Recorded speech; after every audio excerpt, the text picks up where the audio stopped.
Welcome to Flat Earth Debate Uncut and After Show.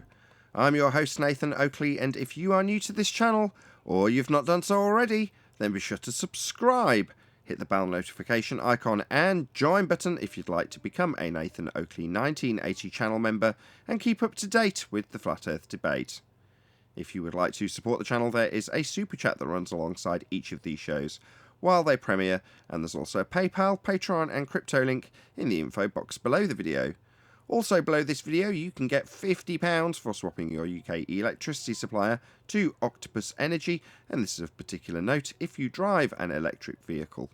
Speaking of Patreons, I'm going to do a quick shout out to all of you who do support me on Patreon, so a massive shout out of thanks and appreciation to Sarah Griffiths, Rob H, Ben White, Maximum Gravy, Austin Whitsit, John Kays, Tommy Swagnutz, Michael Kahn, Patrick Gunnels, Banter, Will Brax, Mel B. Styles, Troy Shuker, Bose Nail, Samson, Maris, Harry Blade, Mobile Max 777, Neo the One, Lost Cat FE, Rob W, Open Minded, Reese Pound, Dalwest Watson, Mike, Muted, Dick Earth Skeptic, Maria Neelands, Unbelievable Productions, Blue Ridge Ranger, The Real Gabster, Liam Nedrick Jr., Abraham Mohammed, Adrian Quintana, Skeptic936, Life is Short, theflatearthchannel.com, Texas Mike, and David Wayne Foster. So another massive thank you to all of you for supporting me on Patreon.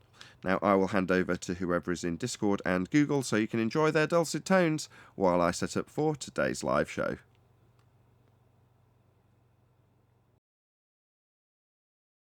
This will be day 2 of me doing this show with only one amplifier. I've only got a left channel, which is frustrating, very irritating in fact. But there we go, that's life. If I say I can't hear you or pardon, it's just because now my monitoring set is about 6 decibels lower with only one channel working. And if I turn it up, it'll just feed back. So I'd rather just say, can you say that again?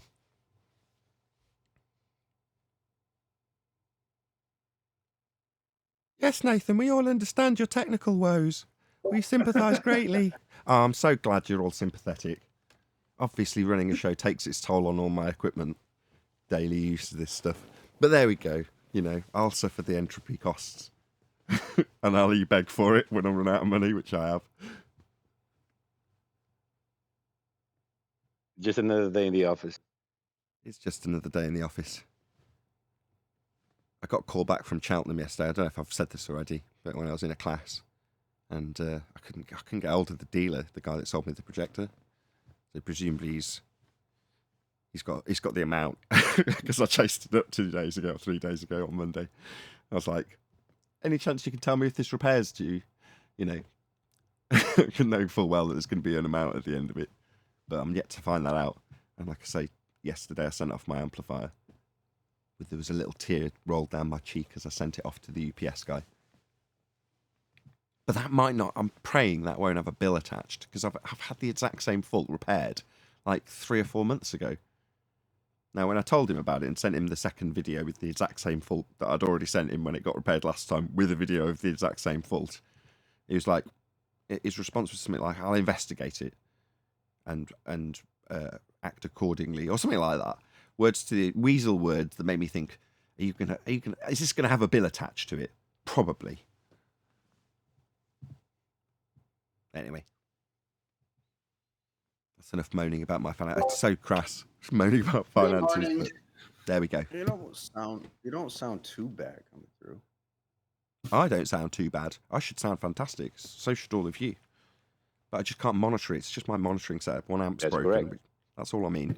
I can't hear you very clearly because I've only got one speaker. Oh, okay, I get it. Good morning. Good morning. How's everyone Morning, doing? Ted. Good morning, all. Ballers are running. Sexton's having a heyday. Did anybody watch QE show yesterday? I caught parts of it. I was taking in my other truck to get tires and went to a Thai place to eat lunch. Paid for it later. You think it sounded good? Again, I was outdoors having lunch, so it was hard to. I had a cup it in my hand, my phone that is, so I missed part of the show, but caught some of the show. But what part were you referencing? No, I mean, literally, did it sound good? Was the sound good? Because I spent about an hour with him fiddling with a load of his settings. So, as is always the case, I had a plan in mind. I thought I will do the steps to make QE sound a bit better because it was overly compressed for reasons I won't bore you with, mainly so we could hear it. Anyway, without boring you, I changed some of the settings. And along the way, every single time I tried to make a step forward, I ended up taking 2 steps back because of the way that he'd got it all connected up together, and it was all a bit crazy in terms of how it worked. There was a piece of software basically operating his mic gain, and it was causing him chaos, so he deleted it, which meant that his mic gain is then just attached to the output level on his sound settings, which is fine, other than he's got it going into the desk and going into Discord Direct, and then he's got it linked up in a crazy way to stop that causing feedback. Now, without starting from scratch at that point, once it took me half an hour to get to that point, I'm like, how the hell is this even working? But it does. So I'm like, okay, I don't understand how it's working, but it is. It shouldn't, and it should be horrendous. Other than it being overly compressed, I'm not going to fiddle with, what I thought I was going to fiddle with, which was the overall output line, and increase the master volume in his OBS to compensate. I ended up doing the reverse, because his lines were all at 0 or 5%. I'm like, how does this work? It doesn't make any sense, but it did. So I just went in and turned it down on his OBS settings and just got rid of a lot of the compressors and limiters and just left it with a main limiter. The other problem is his bloody banana doesn't work properly. So on my banana or anyone else's banana, you right click on the line that you want to use. You can drag down a limiter. Very, very useful. Unless it doesn't work, which it doesn't on his. For some reason, he just can't. He right clicks, nothing happens. He drags down with his left click, and nothing happens. He just doesn't seem to have a limiter function in his version of Banana for whatever reason. I have no idea what that reason is. Possibly something to do with the fact he's got a direct mic going into different pieces of software and the desk. I don't know. It just doesn't work. So I had to get around that and sort of balance it in such a way that he can still hear all of his guests.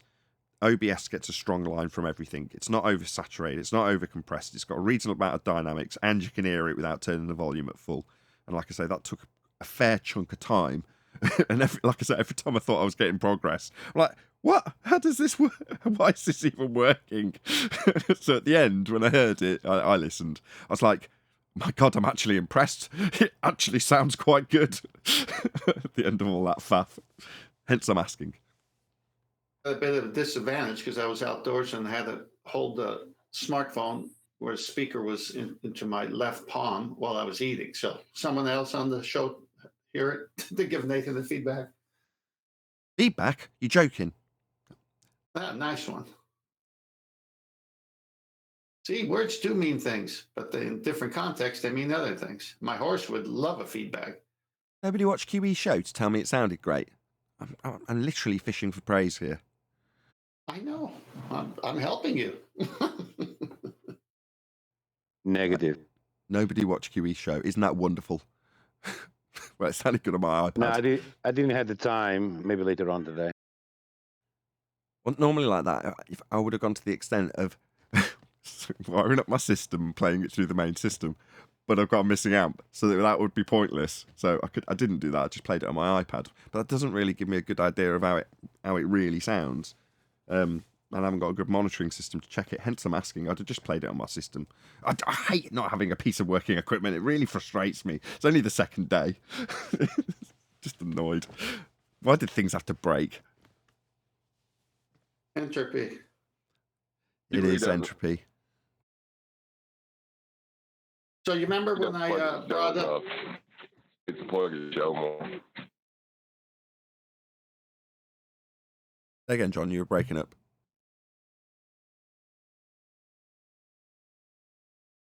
I was just saying QE needs to plug his show more. I didn't even know he had a show yesterday. He does it the same day every week, actually. Same time as well, other than when the clocks are changing around. So Tuesdays, and it's 8 p.m. UK time. I think it's 3 p.m. Eastern, I'm going to say. Does that sound about right?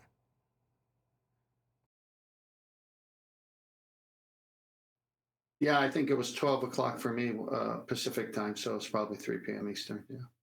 8 p.m. UK, 3 p.m. Eastern on the Quantum Racer channel, Tuesdays. A Tuesday I actually, afternoon, evening, basically, for us. I actually got a notification. I rarely do. Depends on your channel size. So I noticed a Sleeping Warrior comment to Mitchell from Australia saying, "How great, I've woken up to a video." And it's like, actually, no, this is live streamed on a smaller YouTube channel. Now, that bit's my assumption, just from, inference or deduction or whatever you want to call it. So if you've got a smaller channel, it would seem that you do a live stream, it then just vanishes for 12 hours and then pops up in the subscription feeds 12 hours later as a live stream that looks like it's just gone live, but it's not. It's 12 hours old. So this happens for Mitchell and Paula and a few others I can't think of off the top of my head. But yeah, you'll see their stream, and I know why, because I'm paying attention to such things. It was last night's stream. Now it's in your subscription feed 12 hours later. I doubt most people would pick up on it, but Anthony did, and even commented. But it wasn't like he was picking up on the fact that it was a 12-hour-old stream that had just happened to pop up in his feed. He was like, "Oh, great, new video." In other words, no, have you not spotted this? This was yesterday's stream for us, at least. Gone past midnight in the meantime. Nathan, I put up a slide in Master B I'd like to talk with you about. Sure. Just give me 20 seconds. Well, just in that amount of time, do you think the size of the channel has anything to do with the algorithm scrubbing over it for like any content that they wouldn't want on their platform?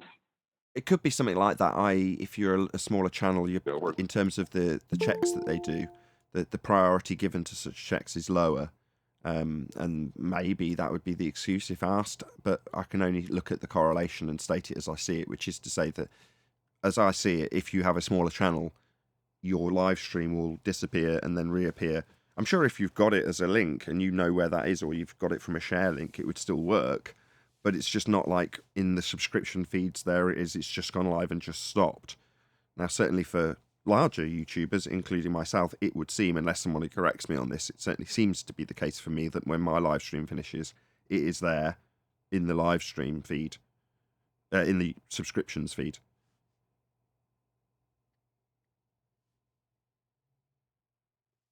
Right, 10th. Yeah, I'm just sending some more, but which one are you on? So I know which one I just sent, which one I'm talking about. Azimuth and altitude. Okay. Tactical to practical. Yeah, perfect. Okay. So for those who can see this, or later on when you can watch the show, the azimuth and altitude is a horizontal coordinate system,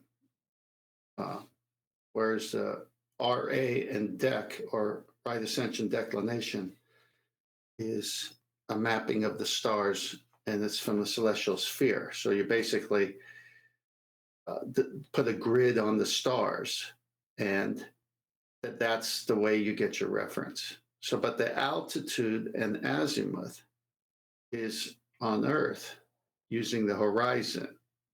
As you can see here on the one on the left, tactical to practical above it, you have the sun, and obviously it's got its zenith position somewhere over the Earth, as those dotted lines would tell you.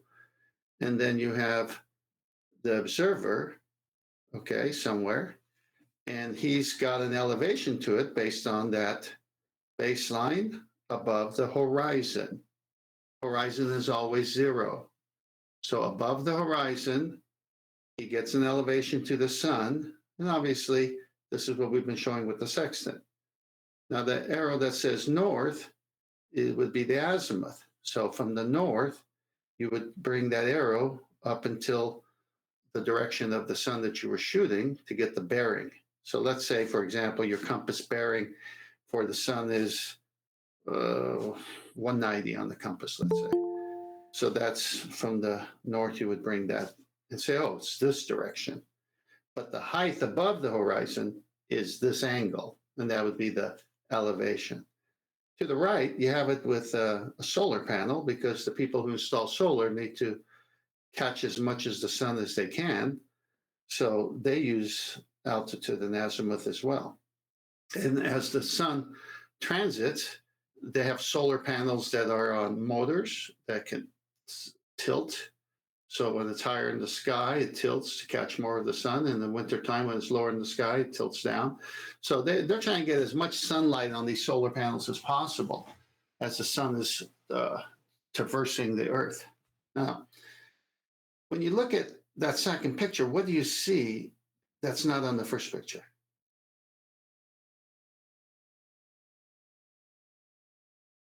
North being down at a crazy angle. No, the celestial sphere or something that looks like a dome. There's Don't no you see? dome over the first one. You don't, okay, so you don't see a dome. Yeah, you don't see a dome on the first one, the first example, but you do on the second one. And you also don't see the sun's zenith being shown as directly over a GP somewhere on that horizon, but you do on the left one. I want you to pay attention whenever you see these pictures because they show it in two different ways. They show it this way on the left, where it would be correct, because it is a horizontal coordinate system that ALT has. So you're using the horizon as zero. So that's your baseline is zero. That's why sextant has to be calibrated to zero and all the other things before you take your shot. So you're bringing the sun down to the horizon with the mirror to get the angle that's over the horizon, which is at zero. The one on the left is using the observer's zenith, which is directly above the solar panel. Okay, now this is a trick that is going to be unraveled here in the next few weeks, if not months. And this is one of the things why the sextant is going to give more blessings. There's more treasure to be found because of realizing what they've been doing. Now you can go to the next slide if you want.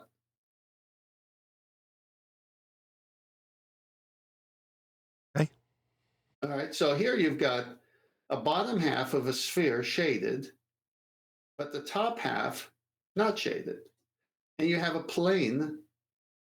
It's a circle, but it's still flat. It's a plane because it's the Altaz system, and you need a horizon. And you need it to be at zero. So it's not at an angle, it's at zero. So zero is flat. So, but it's in the shape of a circle or half of a hemisphere. And then they've got here a satellite, for example, or it could be a star, it doesn't matter. And then you can see the zenith is the observer.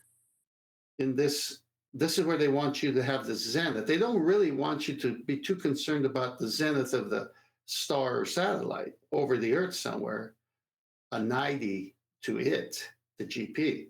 They want you to be concerned about your zenith. It doesn't matter at the end of the day, as you'll see. Go to the next slide. So it's just for imagery, it matters. So here you got in this next slide, the zenith, which would be, say, a guy holding a sextant. You can see the Z, the center of the plot box. And then you got the elevation. And then it shows us eyeball, like the viewpoint coming from space or high above to the plot box. And then you got your azimuth coming from the north. But you can see here, you got a triangle, though. So they got rid of that globe or that dome to kind of make you think you're on a globe. But here you can fit a triangle, and you do get the zenith in two places here. You get it from the eyeball straight down, and you get it from the center of the plot box. So two right angles. Go to the next slide. So here we got a flat circle with not showing the dome, but you see the curvature as if there was a dome of that sun. And then you've got, of course, the same thing, the altitude above zero, which would be, say, 20 degrees here. And when you see pictures like this, and they've been telling you since kindergarten, you live on a globe, it's easy to get fooled. Next picture. So now they put the dome back on. They got the flat plane because horizon coordinate system, you need 0. The horizon is always at 0. So where's your 90 if the horizon is at 0? 90 is always over the observer if the horizon is at 0. You see the trick? Yes. It doesn't change anything, because when I'm holding a sextant, I have something directly above me, my 90, to the plane that I'm on. The sun at a distance has its 90, its zenith, to the plane that it's on. When I shoot the sextant, I am the vertex. Sounds like a song title. I become the vertex.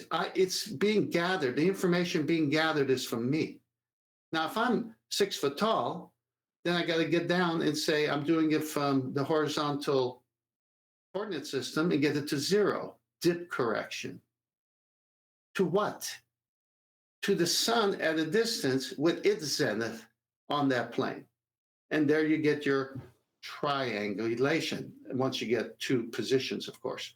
But at least you have a circle of equal altitude with one siding, and you know you're somewhere on that circle from the zenith of the sun. You're somewhere on that circle.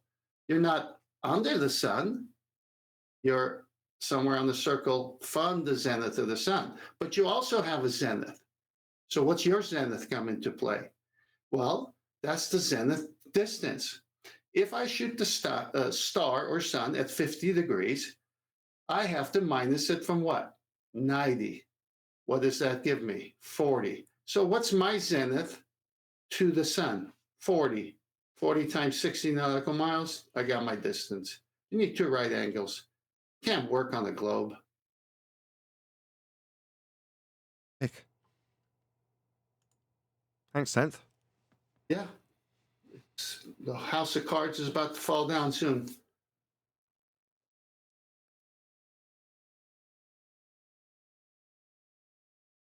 You know, we were talking about the other day about the pain of the Well, the anti-flat minute- earthers when they relinquish their... Go on. That a use interaction. I think you're breaking up so you can't hear when someone's talking. It's okay. Such is life. Okay, until he reboots, what were you saying, Nathan? I think the anti-flat earthers are in pain, and we were describing how, you know, you go on a battlefield as a flat earther, and you've got to sort of face this onslaught of vitriol and ad hominem attacks and all the rest of it. But after thinking about it, it might actually be the case that the people who are on that battlefield sort of facing the onslaught of the anti-flat earthers or globers in some instances in their normally day-to-day lives aren't necessarily that reassured in their position on a flat plane to begin with. In other words, many of them might have come across examples that have, you know, changed their worldview on that are flawed. You know, they might have adopted this worldview for the wrong reasons, and therefore when they get into discussions and hold up their reified strawman models that have been given by their opponent and the controlled op narrative, they've actually got fairly wonky positions to start with. So, you know, they're not going to do that well when they've come into battle, and it's like, well, you're on the winning side, but you're still losing this particular battle. So in many ways, I hope that the presentations like you give, 10th, give people, you know, a better understanding of why they're in the position that they're in, so that eventually they can find peace with it. In other words, not feel that they've got to fight their corner.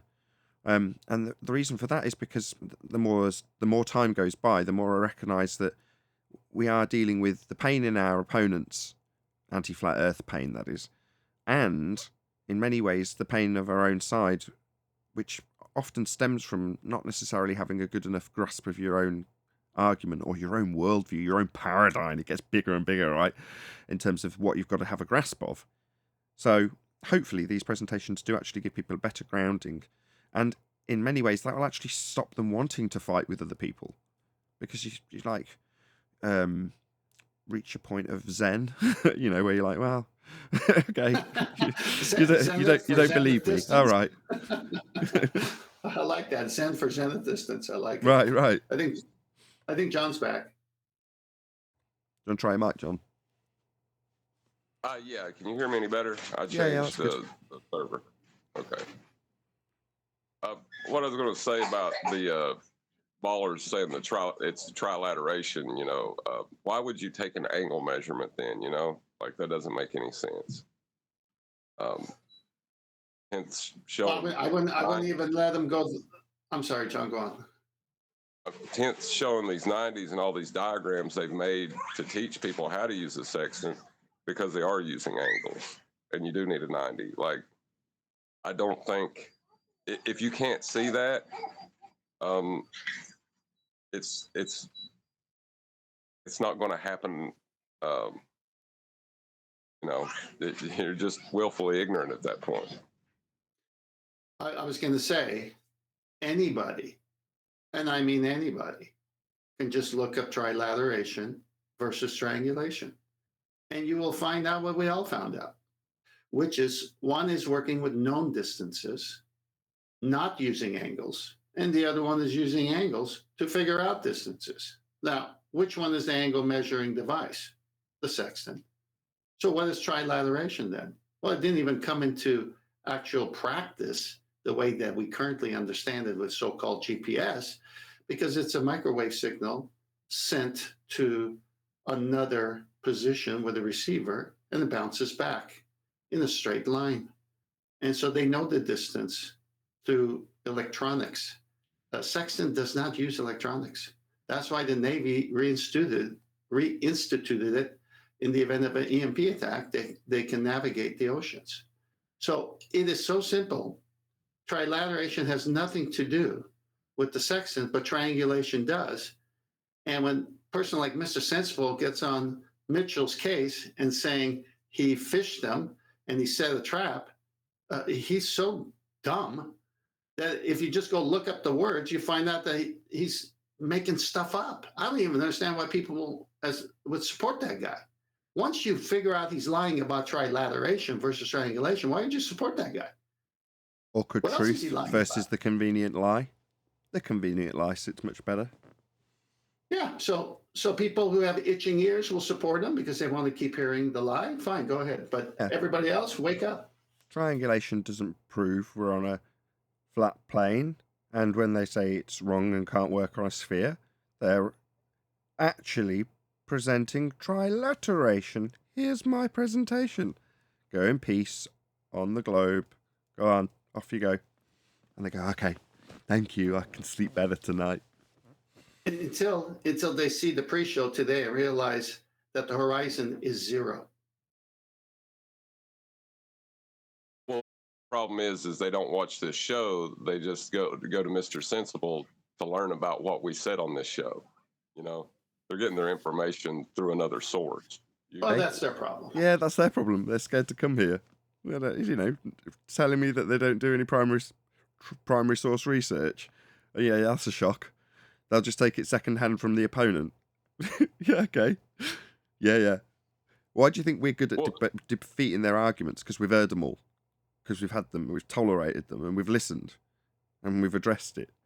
Not listen to it secondhand from a flat earther who misrepresents it and then lies. That's not what we do. But that means we're good at debate.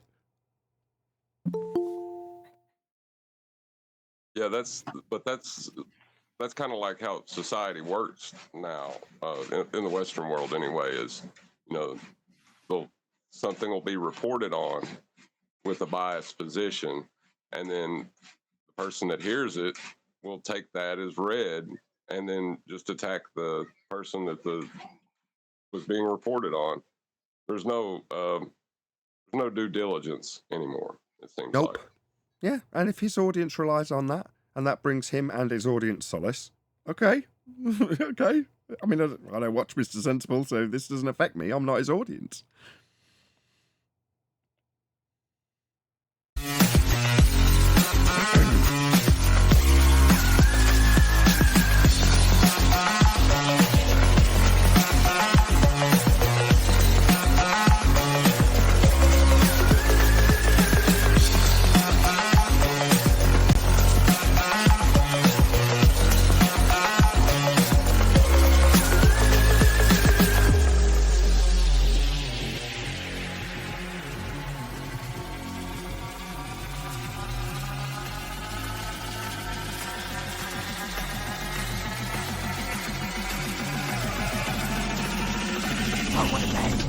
Welcome to Flat Earth Debate Live.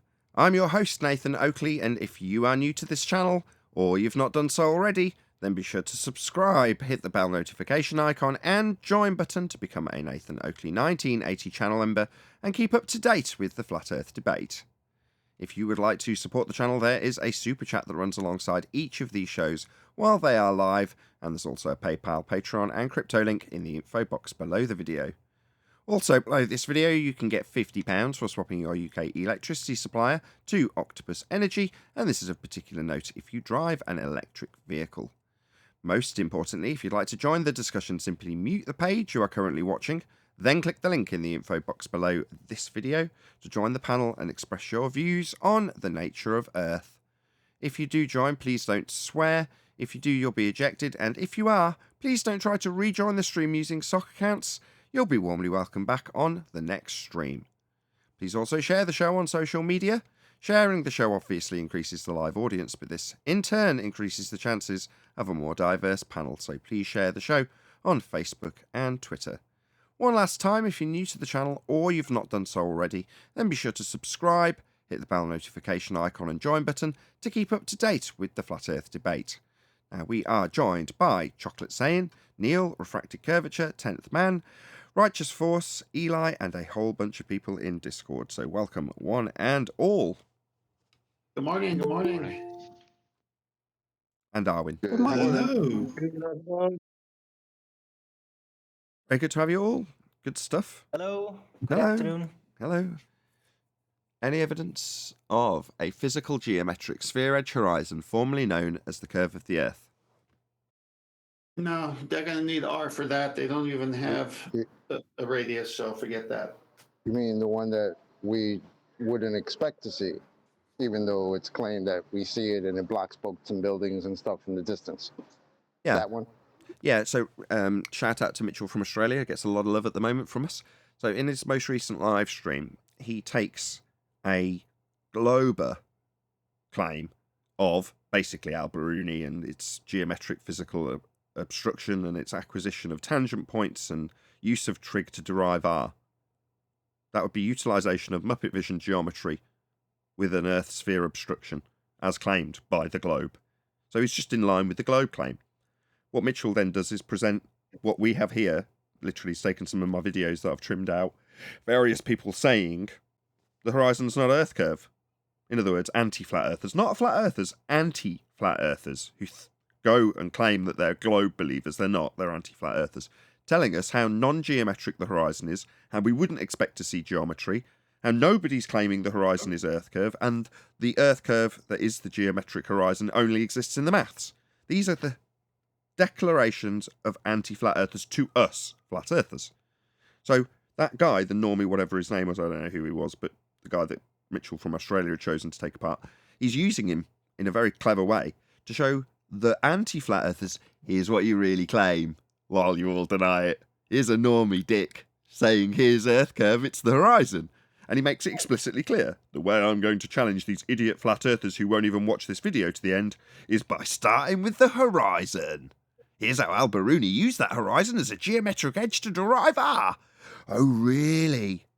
Well, what about all the people on the anti-flat Earth side who have been presented with the Black Swan argument telling us how non-geometric that horizon is? How we wouldn't expect to see that geometry you're using to get an R value, Mr. Clever Clogs.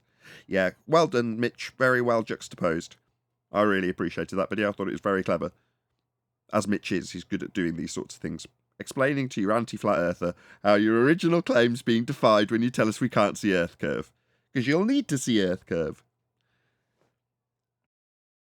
That's the best part when a normie jumps into this conversation at this point, when you tell them, you know, your side is claiming that we don't see this thing that you guys claim to see. Like the very thing that you're saying we see that blocks boats and buildings, your side is telling us we currently don't see it. And we would even expect to see it on top of that. Wait a minute. So how does that work? Wait a minute, Chocolate. Are you saying I can't claim something unless I see it? If you claim that it's something visible, then yeah, you should be able to see it. That would make sense, yes. But So, that's so when just they a straight say, up. so when they say the Earth is turning, but I don't sense I'm turning, when they say the Earth has curvature and they don't sense any curvature? How did they get away with that? Well, even if you didn't sense it, if you could at least see it, being that it's claimed to be seen, then that would be something, right? You'd have something to work with, but you don't even have that. So Yeah, but where do you his start? question was, how do they get away with it? The way they get away with it is by making the claim in the first instance that we should see a horizon blocking things because it's Earth curve. Then we step in and point out that the horizon isn't Earth curve and how the Black Swan debunks the geometry claimed to prove the Earth curve is presented by the horizon. This is where they get away with it. People who are then left in cognitive dissonance because the horizon isn't Earth curve and we've proved it, have to tell us, quote, we wouldn't expect to see Earth curve at the horizon. In other words, they jump into cognitive dissonance on behalf of the claim that has failed. Therefore, the claim that has failed and its claimant doesn't have to defend anything.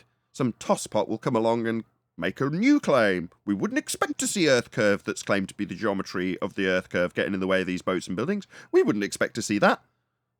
And you go, right, so should we, as anti-flat earthers, move forward, fighting for the globe and how we should see Earth curve edge horizons? Or should we take a new position and just fight with flat earthers who claim that you can't see it and prove that you can't by telling me what we wouldn't expect to? Same with So wait a axial minute, rotation. We're supposed to see 15 degrees an hour drift, claims the globe. Flat Earth steps in and shows how we don't see 15 degrees an hour drift, and anti-flat Earth steps in on their behalf and says we wouldn't expect to see the drift the globe claims. And so it goes on. That's how they get away with it. Well, that was a perfect summary, Nathan. I wonder if we should have a show only open to people who believe it's a globe, and only they should show up, because the anti-flat earthers don't. Oh, well, yeah, they're all scared because they get here and end up having the original claim put to them as they try to weasel away from it. They try and reposition their claim and don't get away with it. So they just don't come here, unless they're begging the question. What's going on, Eli? Causing chaos.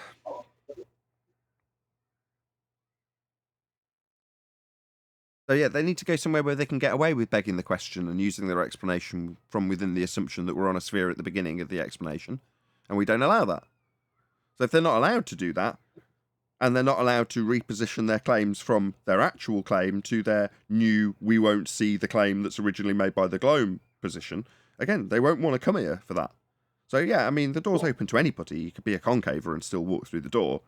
But ultimately, the people we get on, or used to get, because they're now terrified of us, were anti-flat earthers, telling us that we just don't understand the globe position and then giving us a new position that flies in the face of the original globe claim and asking us to defend and argue about their new claim of we wouldn't expect to see the thing the globe claims, let's argue about that instead. They don't get away with it, so they don't come here. Those are great words. Why are they not able to defend the original globe claim? Because we debunked it. Yep. And there's something interesting, like recently in Discord, we've seen a new Glober show up and an anti-flat earther, and they were going at each other because the new Glober thought he was a flat earther, right? Yeah. Oh, isn't that interesting? So, yeah, I predicted that would happen. I called that. I'd like to say that that was me who called that that would happen in time. Eventually, you'll reach the point where the anti-flat Earth rebuttal to the flat Earth debunking of the globe claim is so far away from the original globe claim that some normie comes along and starts arguing about how he should see Earth curve at the horizon, and the anti-flat Earther tells him he's wrong. Right. See, I told you they got things to square up between themselves before they can even step to us out here. Exactly. Yeah, so ultimately, anti-flat earthers, this is Red Rhetoric, Simon, Dan, Flurf, Spective, Cats, all of you. All you're actually doing is going against the original globe claim and then having to correct people on their correct rhetoric. Why? Well, because your correct rhetoric that the globe states has been debunked by flat earthers, so you need to reposition your claim to our new anti-flat earth claim. That makes no sense, isn't in line with the globe, but it definitely goes against the flat earthers, bastards. Chocolate, don't use that word square up. They don't have any straight lines, please.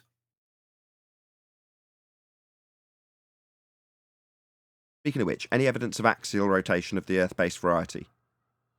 We wouldn't expect I to was see. waiting. Go, Eli, go. I just wanted to say that they straight up lied. Now, mind you, flat earthers have to deal with random strangers who are socially awkward on the internet, call them liars because they say, yeah, the earth is flat because there's no evidence of the globe. But they have such a trigger response because they're watching the Sideman dance. And the bottom line is, when the anti-flat earthers say you don't expect to see it, they're straight up lying. Why? Because one example is of CFI investigators and um, partnering up with National Geographic with a bunch of flat earthers and globe earthers, and they said, hey, the camera height is next to the eye level, so the horizon is 1.2 miles away. This is where we should see the boat begin to disappear from the bottom up. So everyone who believes in a globe is under the impression that the horizon is definitely a consequence of the geometric plane of the globe. When So you they're just say it would begin to disappear, that would mean because it would be blocked by something physical, right? exactly. That's funny. So now this thing that's supposed to block things like that, we're just not expected to see it. Not only do we not see it, why would you expect to see that? I just want to clarify at this point for the audience's benefit that the it that Chocolate is talking about is Earth curve. Yes. We don't expect to see Earth curve. That's what we're told by anti-flat earthers. Well, if you're a glober, you think you measure Earth curve with a dip angle measurement, and you derive the geometry of Earth from that. Any evidence of the R value, Earth radius? But you would, if you believed you live on a globe, you would say that have a zenith above your head, and that your line of sight, a 90 from that zenith, would lead out into the distance, and from that arbitrary line to the horizon would be a dip angle that you could derive geometry from.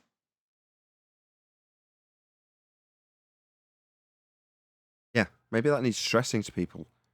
That your start, middle, and end of argument for a globe is with an R value that you haven't got anymore. You need physical geometry to be able to get it. And the fact that you haven't got physical geometry to get R doesn't just mean that we've debunked some mathematical value at 3959. It means that there is no basis to assume a sphere in the first place. So while all of the arguments start with the assumption of a sphere Earth, there's no justifiable reason to do that because you can't derive anything to give you the measurement. It's not capable of deriving a spherical measurement. Earth is not a sphere. It has no R value. You can't get an R value, and the methodology claimed to derive an R value has been debunked by the Black Swan.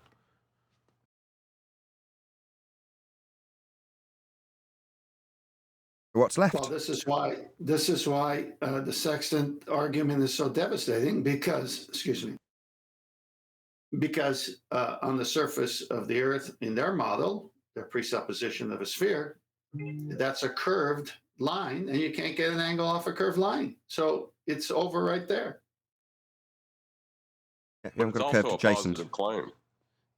Yeah, you can't get a curved adjacent. Copyright Nathan Oakley, 1980. But there's also a positive claim in the sextant too. You know, the calculations and stuff you use to reach your destination require a flat plane to work. But the fact that you actually reach that destination is proof that it's flat. Yeah, I think it was Well, yesterday you guys were discussing some excerpt from, I can't remember if it was Andrew Thomas Young or someone who was doing mapping. I can't remember who it was. But they were basically saying we've got to embrace the fiction in our quote-unquote science. in our science, right? Well, when the former part of that paragraph stated that there are certain things that we can appreciate and measure, and there are certain things that we just can't, and understanding the difference is the way we need to understand our reality. And then John piped up and said, well, we can take that as read, and we can measure Earth flat and navigate it as flat, and it succeeds. So based on that you can only then take that forward with assumptions that you cannot measure and say that they're your reality if you embrace the fiction in your quasi-science. Earth's let's flat. not lose. Yeah, that's why the horizon is always at 0. If the horizon is 0 and the highest point is above the observer, 90, and this is all they talk about is 0 to 90, 0 to 90. Well, what does that tell you? That's a right angle. You can have a right angle on a curved surface. Okay, I want to rattle through the rest of the housekeeping questions because there's a bit of admin I want to deal with. Any evidence, any single viable hypothesis from any of the fields of astronomy, cosmology, or astrophysics?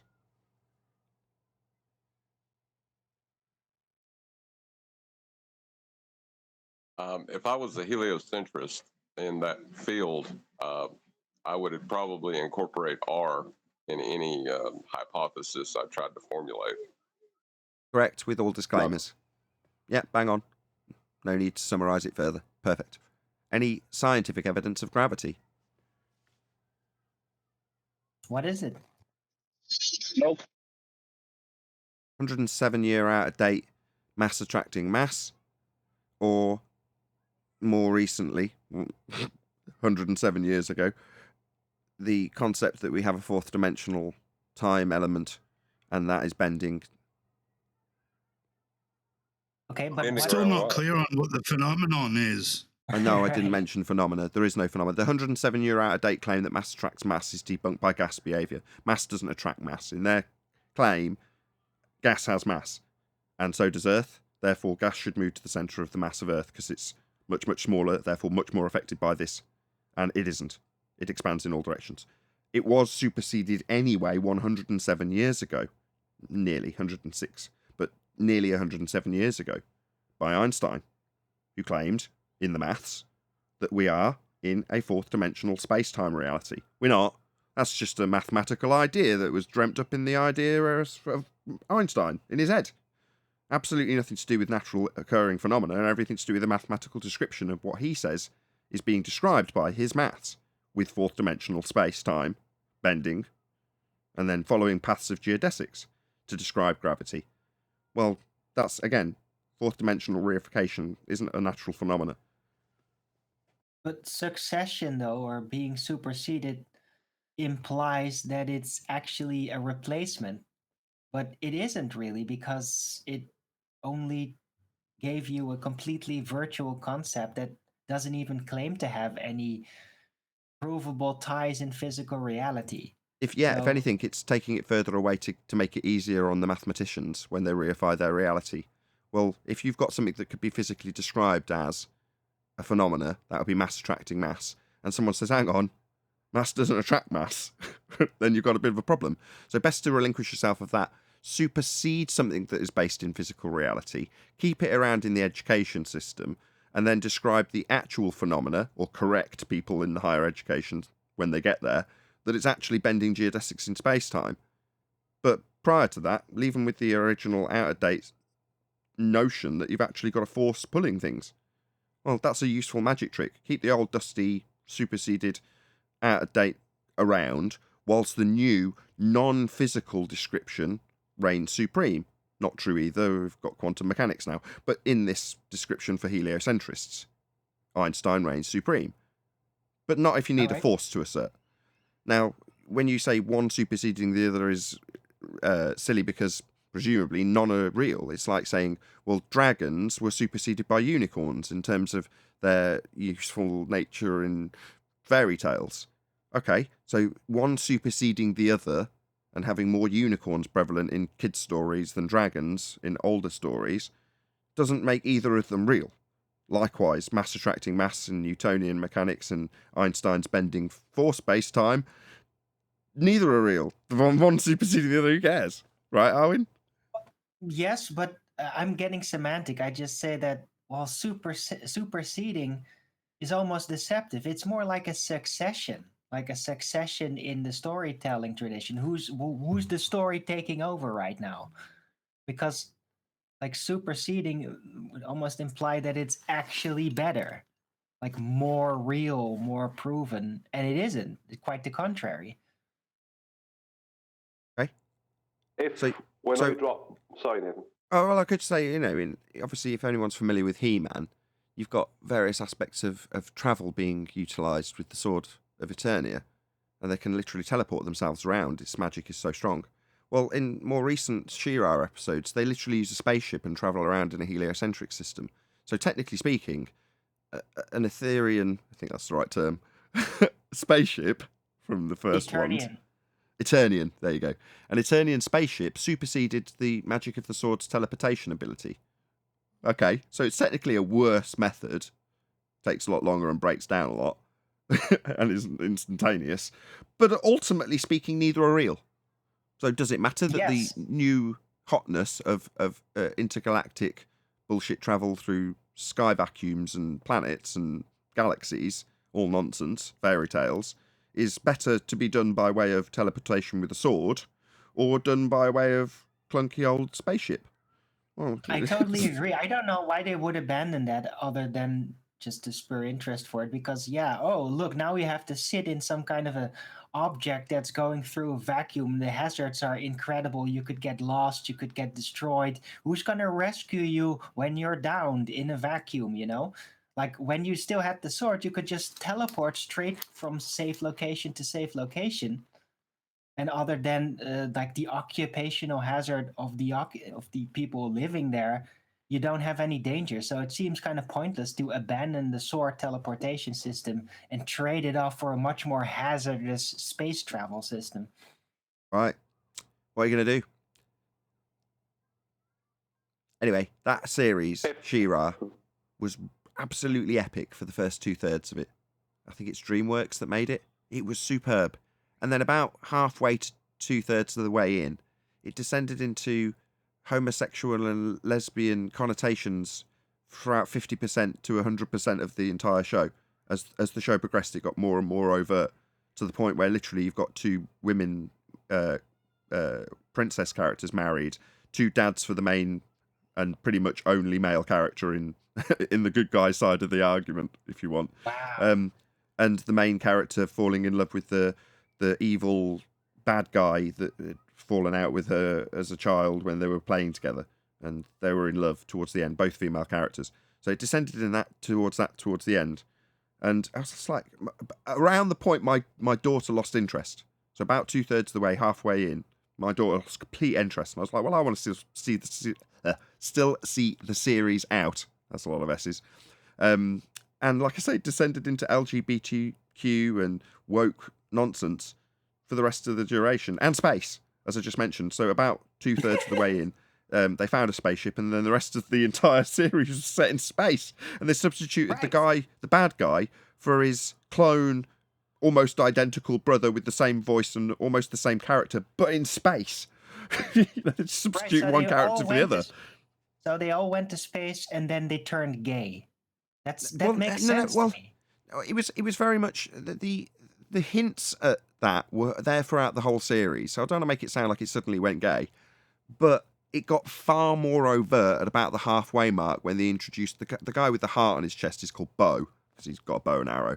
And then they introduce his two dads at the library that they run, and they're both kind of namby-pamby gays. They're not like strong butch. They're then again, that's probably just as bad for the gay side of it. It's called sissies. Yes, if you want, whatever. They weren't like fighters like the female characters. Now that's fine in terms of if you flip the script to He-Man. I can't believe we're talking about this, but I love it. Why not? Well, it was the reverse, right? There was very few female strong characters, and you could have the exact same objections put across from women, which is probably the entire purpose of this, right? It blatantly mirrors the male-led cartoons of the 80s. It mirrors them, but it takes it a step too far at about the 2/3 way mark of the series, and it's you never saw He-Man snogging Man-at-Arms. That didn't happen. There we go. There was fanfics did that happen in the original. There was a strong female in He-Man. He had his female counterpart, and she had a big sword. Teela. Yeah, Teela. She-Ra. Was, yeah. Teela. She-Ra. Yeah. Yeah. She-Ra. And then you had the sorceress. Oh yeah, I came back and Yeah. talk about He-Man. This is cool. They were pretty cool. Right. Well, it's the old cartoon. It's like, yeah, it could have been gay, but it didn't really act like that. It kind of left it open, but apparently with the new series, like they totally roll it in there. Ugh. Yeah, that's just modern TV. I mean, it partially affirmed why I'd got rid of TV in the first place, because you hold out hope, and then a friend of my wife's has got a Netflix account, and if anybody's got Netflix, they're probably well aware of this. You've got multiple accounts that you can stand out to your mates and family and stuff. So essentially, we've been offered free Netflix. Well, okay, fine, yeah, great. Stick it on every so often when he's paid his bill, and we'll watch a couple of things on it. And one of them was She-Ra. And you're like, okay, started great, hooks you right in. Before you know it, lesbians in space. Make perfect sense to me. When you go to space, you become gay, so that makes sense. That's not what I'm suggesting. It's Please what don't I'm demonetize suggesting. me. Space is the imagination. It's where anything can happen, right? It's the imagination of those who talk about it. So yeah, why not? Out of curiosity, which do you have a bigger problem with, the lesbians or the space? I don't particularly have a problem with either, except for when it's aimed at my 5-year-old daughter. Fair enough. Right. And like I the always say, space spaceships is have fake and nothing to gay. do with it, with like it's a planet or a realm bound series. It always was. You go on the realm with natural scenarios and beautiful landscape, the kind of fantasy style. And maybe somebody has some like techno gun installed in their arm or whatever, but never too much beyond that. It was never about spaceships, right? Never really. Space is Like, fake come and on, they gay. had riding animals. Riding animals and spaceships don't mix. Okay, the reason we were on this subject and the reason we got to He-Man is because of a juxtaposition between old and busted Newtonian gravity and the new hotness that is Einsteinian fourth dimensional space-time. And saying, well, when you supersede one and replace it with the other, even if people aren't aware that you're taking something from the physical and putting it into the non-physical mathematical abstract to get around the fact that you don't have a phenomena, if you ignore the fact that most people won't be aware of that, there's just this idea left that one has replaced or superseded the other, therefore must be better. So, okay, is the travel type better when you've got a spaceship versus teleportation from a sword? I only use that as a vague example. I can't even remember if He-Man actually did teleport with the sword. Probably. At some point, the sword did everything. It could have been a teleportation pad or anything, Magical things did happen like that, so. Or Indeed. Orko did it or something with some special spell, Okay. Well, gravity is... Go on, John. I heard gravity, or was it Brian? Well, yeah, I was going to say gravity is, was designed by, or it was a concept that was man created to justify why they live on a ball they thought they measured. Yeah. Without the ball, there's no need for gravity. Absolutely correct. And, as it's been invented as a plaster to solve a problem, it's been expanded out into a universal plaster that you can put on any globe wound. So, normally, there's a 50-50 chance that any argument you have with any baller will descend into them claiming, well, gravity is the answer. Well, what I was going to say earlier is when I drop my phone and it falls to the floor, if that was due to a force of gravity, then the air it's falling through shouldn't be there. It's that simple. And I'd say they kind of got to that point, that's why Einstein was so easily accepted. Because it got to that point where, well, look, lads, if I drop this, it's falling through that. It's falling through gas. And if that's falling to the floor due to a force of attraction to the bigger mass, how come this gas is not welded to the floor as well? So that's the end of that. I'd say it was like if there was any group of thinking people at the time, I'd say if there was any small group of thinking people, I'd say that conversation lasted about 2 minutes, and they all was like, yeah, that doesn't happen. That gravity as a force can't be real. I'd say it just was over in a very short space of time. The evidence of a self-perpetuating molten iron core at the centre of a presupposed spherical Earth. Nonsense. Nope. Any evidence of the distance to the sun? Nope. Well, it doesn't change in its apparent size as it moves across the sky. Why doesn't the Glober in Discord have any responses to these things? What Glober in Discord? That's one of the admin things I want to get to. The one that spoke earlier. Yeah, extremesis. Extremesis. I know that voice. Come on, man. You're a Glober. Surely you I have can't nothing just to sit say. here I listening have to nothing to these contribute. Says he has questions. nothing to say. Any evidence that we have gas pressure without a container? Nah. Well, he had You need a something to say container a to minute register ago. gas pressure. Hold on, 10th or Chaos, whoever. All right, chaos, since you caused chaos. I don't cause chaos. Yeah, what did you Well, want I'd to... say you need a container. You need a container to register pressure. Yeah. I mean, I like your name, Chaos. Don't you cause chaos when you ask good questions? Oh, I could. I'll agree because that statement right there would cause chaos with all the Globers. Just ask your Glober friends. Oh, you need a container for pressure? That's weird because they claim that we don't need a container. Except that when they want to prove it, they bring out 2 containers to prove that we don't need a container. Isn't that funny? Or they Well, if start you to put bring a- up a vacuum. It's easy, guys. If you Oh, put a but container things in on a both vacuum sides, way more and this and that, Can you have a vacuum without a container? No. Oh, look at that. Or temperature. see that's all you got to do is put a container on both sides of the equation, and then you can eliminate it from the equation, and then you don't need a container because math. I see. So 2 wrongs make a right. Excellent. I got something for chaos. Chaos, you remember Get Smart, the show? Say that again? You remember watching Get Smart, the show? No, I don't. That's before his time. He's not that old. All right. Well, if you look up, if you watch anything about Get Smart, Chaos was the enemy's name. And whenever Maxwell Smart and Chief would want to talk in secret, they had to get a dome of silence on them. So you know where I'm going with this. You need a dome of silence to keep the chaos out, but not our chaos. Okay, I'm going to do a couple of announcements. That's the end of housekeeping. Thank you very much. That concludes the housekeeping.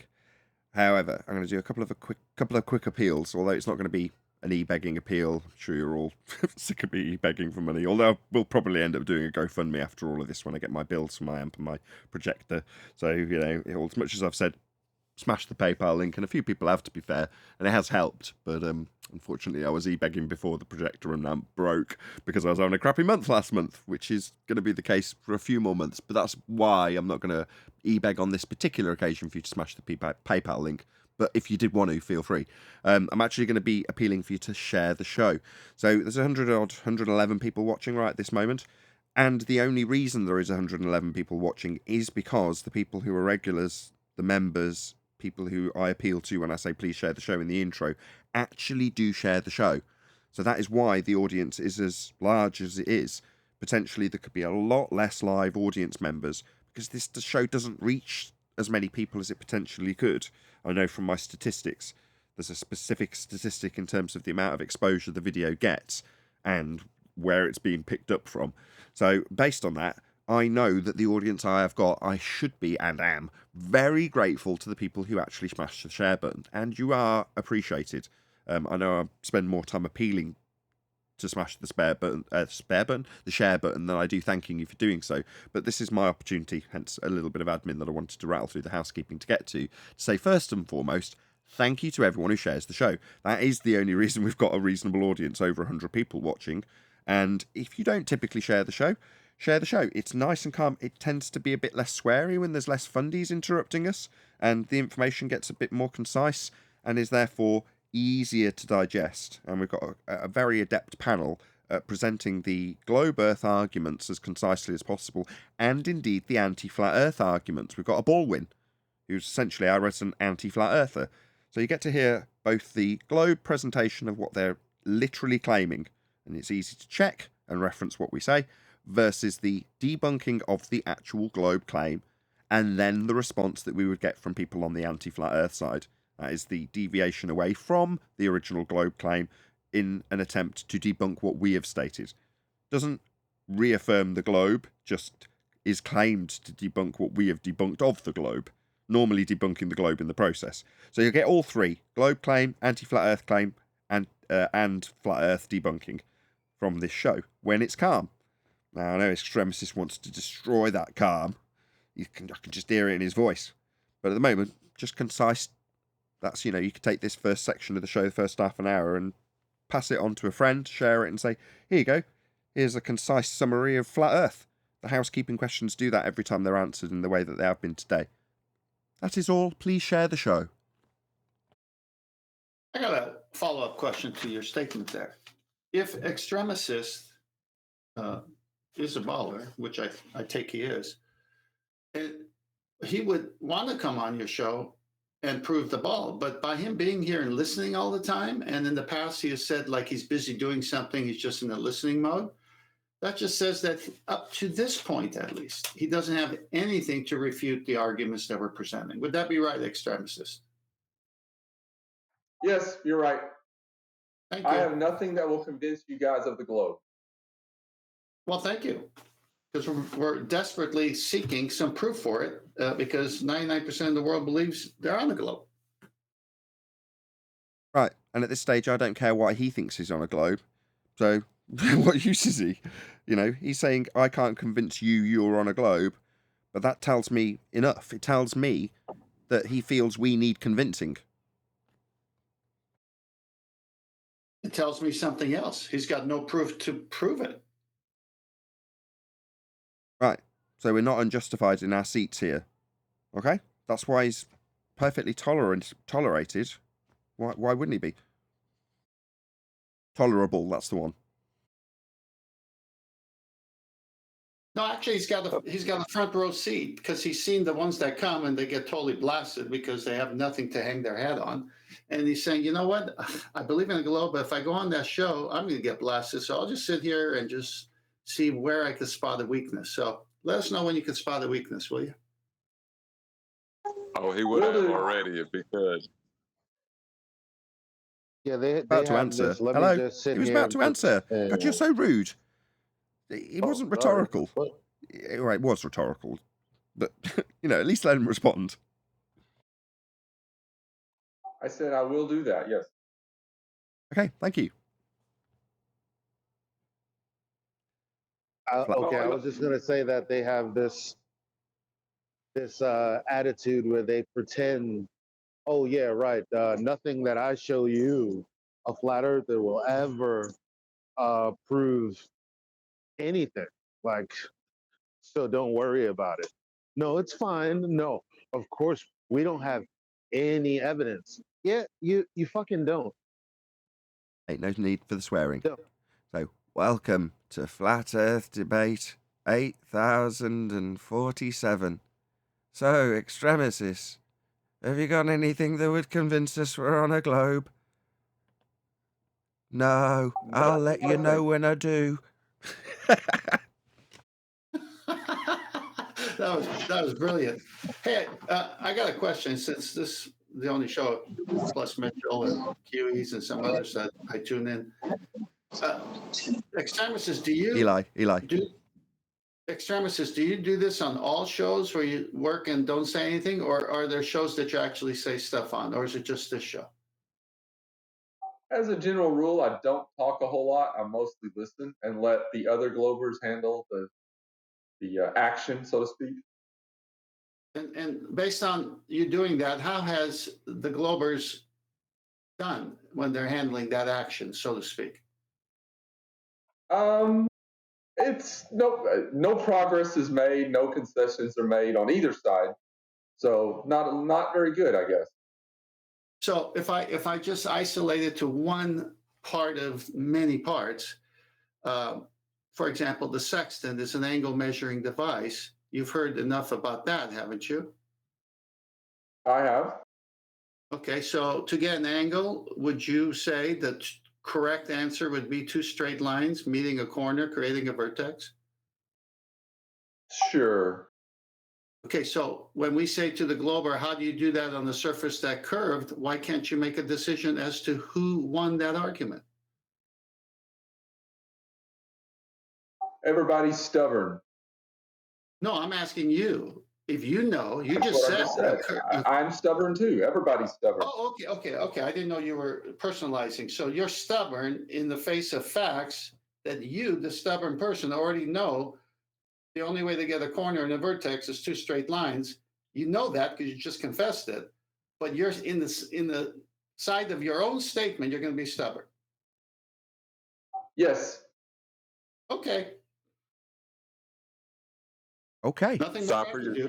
I have a question. on. first. Hold on. Let me just thank him. Nothing Hold to on. see here. Move along. Let me just thank him. Thanks for your honesty. And I'm going to shout out Godzilla37. Globe defenders on this show are becoming as fictional as the globe itself. Where are they? Riding unicorns? Thank you very much indeed for the super chat. It's not true. There's one right now, Gord. But your timing normally would have been really good. Still, really appreciate the support.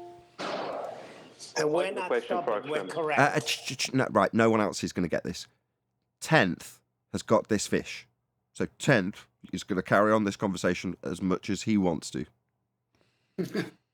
Well, again, I want to thank him for being honest because he admitted what a vertex was, what an angle was, and then he admitted because of his stubborn belief in the globe, he's not going to let reality change his belief in the globe, even though reality proves the globe to be wrong. So I thank him for his honesty. This is the condition they're in. I'm going to make a statement, Ken, and you correct me as you see fit. Even without the 90, you still can't win the argument simply because a zero angle is just a line. And where would you get that over a curved surface? Well, that's a 180 is a straight angle. So you're talking about it's like 360 on the circle is also zero. It's the starting point, but it's the ending point of a circle. So 180 and zero, like once the minute you put a zenith, it becomes a 90. You got 0 to 90. But if you just had a straight line, it's a 180. So yeah, where's that on the globe? Or to put it another way, Eli, yes. I would like to help him with his cognition a bit. I had a question. Hold on. Extremesis. Someone's offering to help you with your cognition. Did you want this help? Were you here to get that? I don't think so. No, not really. He doesn't want that, John. I don't know what to say. So can I round it off with him? We'll come back to this in a second, John. Go ahead, 10th. Okay, so Extremis, I want to thank you for being honest, number one, and I do truly mean that. But as a caring person, I'm still concerned for you. Here's why. You admitted that with your faculties in place, what an angle is. But then you admitted that you refuse to believe your own statement. Why is that? Because I'm just humoring you. I'm just telling you what you want to know and what you want to hear. Oh, so you're being dishonest see, I'm being very honest with you. See, and that I'm shit not, pisses me off. excuse me. I'm being honest with you. I'm not playing around. I actually do care about every conversation I have with people. Are you saying all this time you're playing the part and you're being dishonest then? I'm saying I'm telling you what you want to hear because I don't really want to get into playing discussion. a part. Well, how do you know what I want to hear? Because I've been hearing what you want to hear for the last 2 years. Excuse me, when I ask a question, I want to hear what you believe about it. I want to hear what your statement is. That's what I want to hear. So how do you, in your position, know what I want to hear when you're wrong there again? Can only mean that his Okay, position I'm is wrong. wrong. I give up. And he knows that. You win. Look, he's ducking I out. quit. No. Look. This is cognitively difficult for extremists. And I'm not being an apologist for him. But by the same token, he's made his concessions. That's it. There's no need to dig this knife in deeper. He's given you everything you could possibly want from him. But you're now saying... No, well, Why not? You're now saying, disagree. why is it that you descend into cognitive dissonance? We can, without his help, describe this process and how it is their pain. Now, when somebody's there and they're being really reasonable, giving you every concession you want, but saying, yeah, I'm just stubborn and I am going to do it. And then when you push them, they go, okay, well, I'm humouring you then. So you pushed him. No, that's not good enough. Well, you pushed him. He said he's stubborn. What do you want? No, actually, no, that's not true. Because No, he said we're stubborn. Excuse me, Neil, hang on. From my point of view, right, it was addressed to me, remember? From my point of view, I thought we were having a conversation and I was talking to a reasonably honest person. It wasn't until he said what he said that I realized he was just playing around and being dishonest by humoring me. So I have a whole different attitude towards extremists at this point, because up to that point of confession from him, I thought we were having a dialogue based on honesty. Now I know every time I talk to him, it's not. So from this point on, I'll go with what you said, Nathan. But prior to that, I actually thought I had a real human being on the other end with a real conversation. I really did. You did, and he was honest. But there came a point when you That's pushed. why that QE treats him that way. There came a point when you pushed where what you're asking him to do is give up his worldview. Now, he's made it clear that he's not going to do that. He's still here, he's still listening, right? And he's calm. So I'm going to defend him in this regard and say, no. He's given you everything you want. And when push comes to shove, he's going to say, okay, fine, I'm humouring you. Well, okay, that's got negative connotations that will potentially be argued about. Well, that's a successful subversion away from him having to concede his entire worldview. So that's a self-defense mechanism as far as I'm concerned. Now, this might descend into an argument about whether or not he's been lying to us when he says he's humouring us. Up until that point, I think he was actually being quite honest with this. And when it gets to the point that he's actually got what he said, well, I don't want to get into it. Well, what's getting into it? Getting into it is him relinquishing his worldview that he doesn't want to do. Well, I'm not here to do that. No, I think you're wrong here, Nathan. That's actually Can correct. I ask him a question? No, I'll round it off. Here. We got to get in the queue then. Okay, let's Tenth round out, and then, we'll probably just shut down if everyone else piles in. But go ahead, Tenth. Well, again, I wasn't pushing him. See, again, people are trying to figure out my motives. I'm going based on his words. And until I know someone's goofing around, I don't think they're goofing around. Once I found out he's goofing around, then it's useless. But that didn't happen until he told me he was goofing around.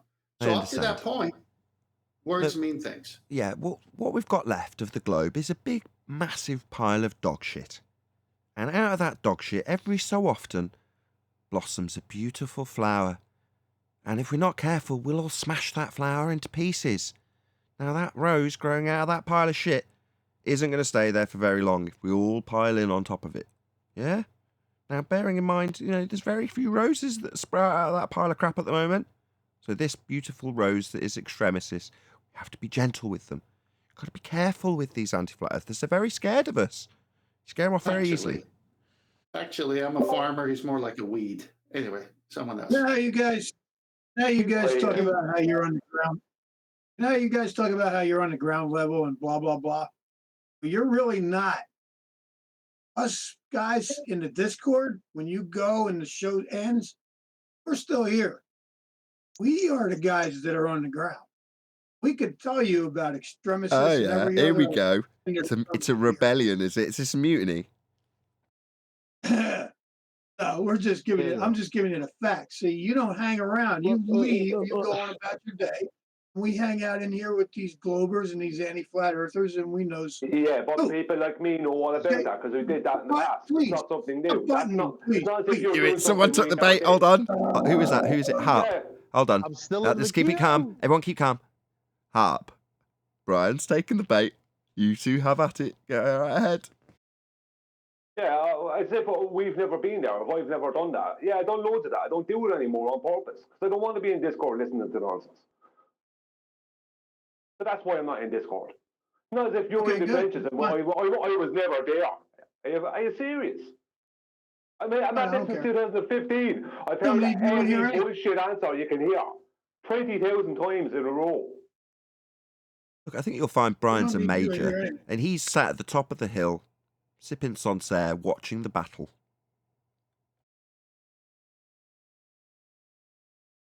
Yeah, that's what James wants to do.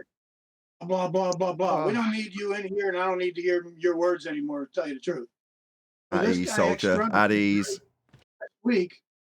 Last week, we're talking about how much shit time causes, right? I keep telling you, time causes we're nothing. getting so far away. Hold on, Eli. Hold on. I'll just get control of them. Hold on, Harp. Hold on. Harp. Everyone's going to rumpus the crap out of this. I can tell it already. Just let Harp get to the end of his piece. Let him say his piece. Go ahead, Harp. So we're talking, and I'm saying, so what does time cause? Nemesis spells out everything. These are the guys that we're dealing with in this Discord. They're afraid to even talk to you guys. They call you our priests. That pisses me off. They tell me I'm parroting shit that you say or shit that QE says. It couldn't be further from the truth. But you guys are literally looked at as our priests. When you say you're on the ground level fighting the grunt fight, you're not. I agree. We are. No, I agree. Well, that sounds like feelings coming from cornballs. So why are you even worried about that? Don't antagonize him. Right, yes, you are at ground level. And there's been a distinct line drawn in the last week, quite literally, where we were discussing our price, right? That was metaphorically a line being drawn. No, you're right. I don't want to spend any more time in the fucking trenches. Can I ask Extremistes that question? Right. I know, but were you before me or was I before you either? Just go ahead. I missed that, sorry. How long do you have to spend in the trenches before you get promoted to priest? Just checking. It's dependent upon the number of heads you hang on your wall. We not mix metaphors. Oh God! Right, if we're going to talk about the priesthood, right, we need there to be vicars. If it's going to be army related, then we need soldiers and majors and all the rest of it. You have chaplains in the army. What? I just wanted to say that like some of us flat earthers act like we don't know how people behave. So, like for instance, when someone is ignorant on a subject, but they want to be a part of the conversation, or maybe they're intimidated and don't want to be a part of the conversation, but they kind of want to feel included. So when things get too real, they say things that are silly. This is not a flat earth globe earth thing. This is just a when you deal with people thing. And then you guys get mad when you're talking to people who don't want to go further than they've already said they would go, or that or where they're willing to go. And a different example, an example of something slightly different is when, I don't know, maybe you're arguing with your mate and you're not trying to argue, but you're not trying to be like passive. You're answering questions directly, but because they're working backwards from a conclusion, they don't want to accept what you're saying. So you begin to say, you know what? Sure. Yeah, you're right. Sure. Like, why do y'all act like people don't behave like this? And y'all let it blow a gasket. Can I say something? Well, are you going to answer the question? Well, I don't know if that was direct. That was directed at Harp in terms of him saying we're not there, we haven't been there, or however he wants to phrase it in terms of us not being, as he puts it, in the trenches. So go on, Harp, and then yes. Yeah, but anytime Eli says something, Righteous says something after it. So Yeah, but Righteous can have that because to me that was just a load of shit. I have no Eli, whatever. Okay. Don't rub it in. Right, go ahead. All right, I want to talk about extremists, right? Generally in Discord, extremists is pretty well behaved, okay? He's very respectful, and even when he came here on the show, he was pretty well behaved, very respectful. We don't need to push his buttons if he's being respectful. Totally agree. Excuse me. Where was I not respectful for asking questions? You were the only one who wasn't. That's why you got the floor. I know. My but what- question. No, hang on. I'm talking to Righteous. Everyone stop a second. We all need to calm down. Wait We're a going to scare the lamb away. There's plenty of lambs. Trust me. Scare the lamb away. I didn't say anything about you, Are you Tantan. gonna leave? You ain't going nowhere. No.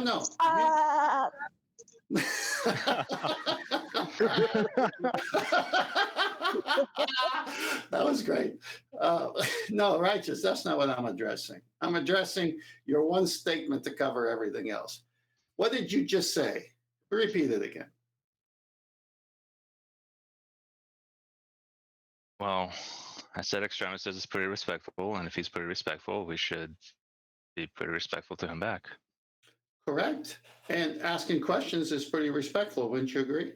I didn't say you weren't respectful. No, wouldn't you agree? Asking questions is respectful. Wouldn't you agree?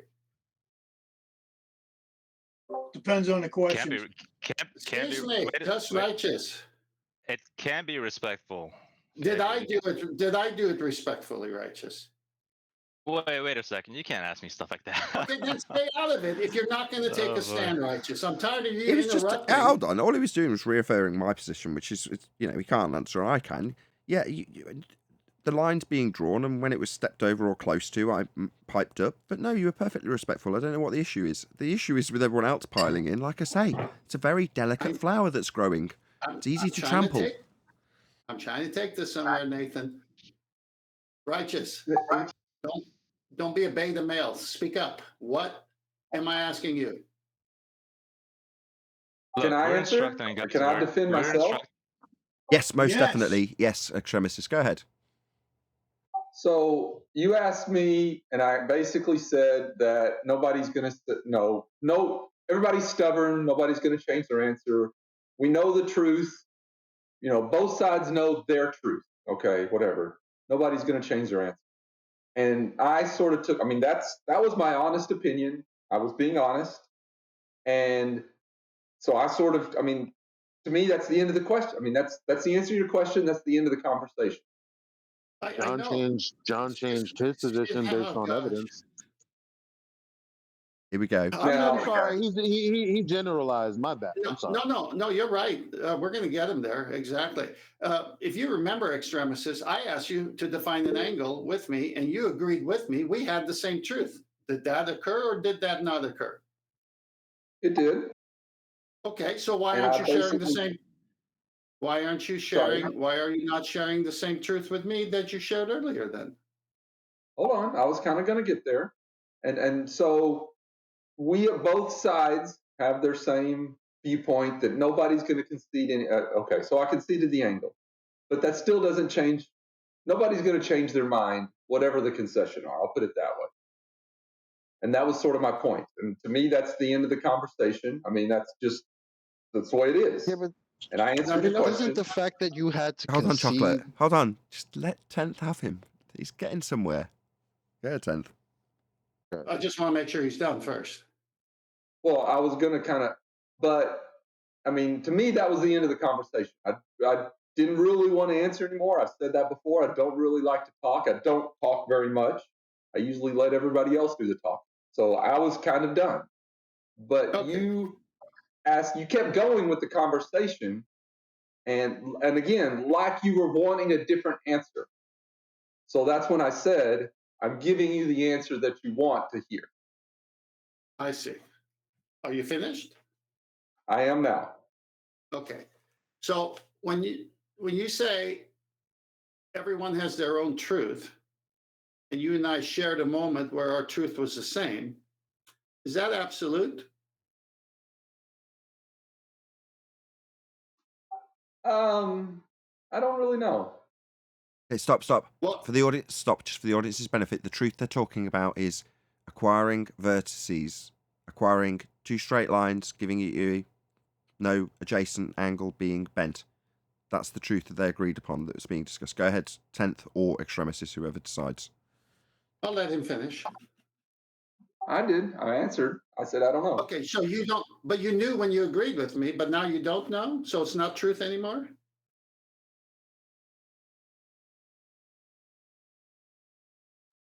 Okay, sure. Yes, it's the truth. Okay, so then it's absolute, is it not? Yes, we've It's got absolute. that. We've got that. No, I want him to say it, now that he said it. So truth is absolute.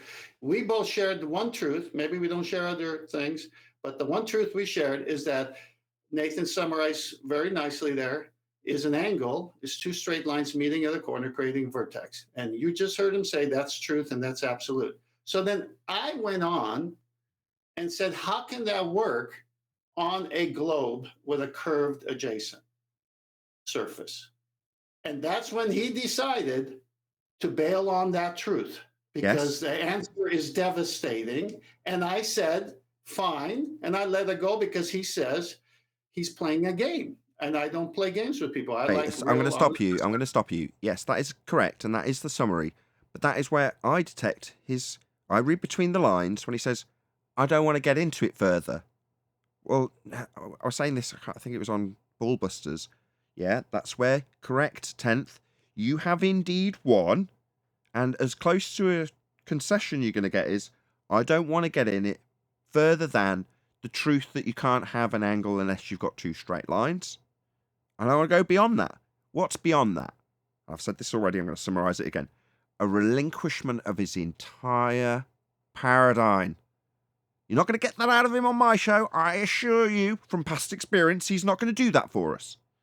But as good as you can get, and for the audience, you have to read between the lines, when the winning point is disclaimed, that is to say there is agreement that you can only measure an angle on a flat plane, that's the facts of the matter, it is agreed upon, then the relinquishment of the sphere is the only thing that follows. You're not going to get him to say it. I'll say it. That's not what I was after. See, you're trying to read what I was after. Okay. What I'm after is the follow-up of his admission. I take it one degree at a time or one step at a time. I don't jump to the conclusion where you thought I was going to right away. It's going to come in pieces. In sales, it comes in pieces. You have conversations with people when you're trying to sell a product. You have to overcome all their objections before they buy from you. They got to like you, trust you before they buy from you. So this is where my basis is in conversation, is to find out where a person stands and then slowly get it to make sense. Now, because of that, we finally had this segment of the show where he admitted with further questioning in a polite manner from me and him that, okay, you're right, it is truth, it's absolute. Then that, we did not reach that when he wanted to bail earlier. We reached it afterwards. Now, what's the next step? Next step is to see if he's willing to take that truth of his and lay it on the line for his worldview. That's what I said. My summary was exactly the same. With that, I'm going to say, if you are watching this on either Nathan Oakley 1980 or Nathan Oakley premiering streams, then stay tuned, as there will be an after show to follow. Unfortunately, if you are watching this live, then this is where we bid you farewell. So, a huge, massive, enormous thank you to all of you who shared the show, as that is the main reason we have a substantial live audience today, 150 odd people watching. So thank you very much indeed to all of you who did share the show. It is the reason we get people watching, so please share if you haven't done so already. Once again, stay tuned if you're watching on either premiering stream. I've been Nathan Oakley, and I will see you all in the next video.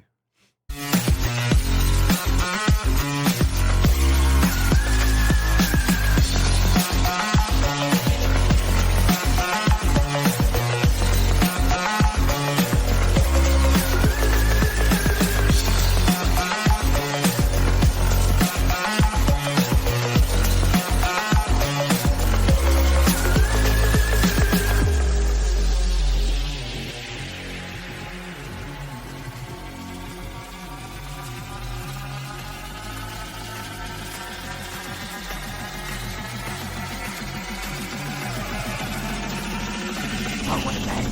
What a lovely day!